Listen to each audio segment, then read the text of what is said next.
The Lions International Mid-Year Meeting was held in Saint Lucia and hosted members from various parts of the Caribbean. As part of the activities, a small ceremony was held at the Bay Gardens Beach Resort conference room where educational supplies were handed to a small group of students from primary schools on island. The event was part of the Lions International Literacy Program, which aimed to revitalize the zeal for reading and get students back to books. As part of our initiative with respect to literacy, Lions International has a literacy program where we want to encourage young persons to get back into reading.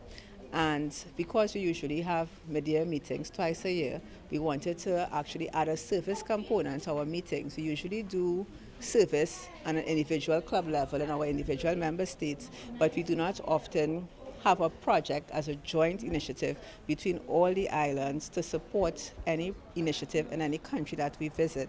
The students in attendance came from schools in the island's outer districts, as recommended by the Ministry of Education.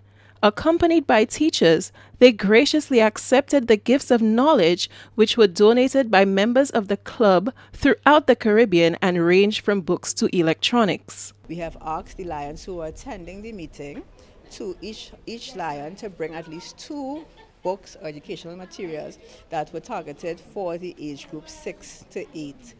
And what we found is that there was, in addition to the members coming, a Lions from the clubs that the members were who were not coming also brought some of their items, as well as clubs themselves made donations. So what we have is a mix of reading material in terms of books, we have activity puzzles, we have games, we have things like Kindles, we have tablets, because we really want the children to actually have a good experience. Literacy in young people is a growing concern for many institutions and organizations, especially with the dependence on social media, which fuels the lack of interest in reading.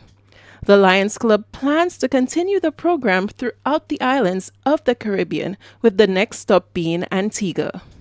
For the DBS News World, I am Trisha Cadet reporting.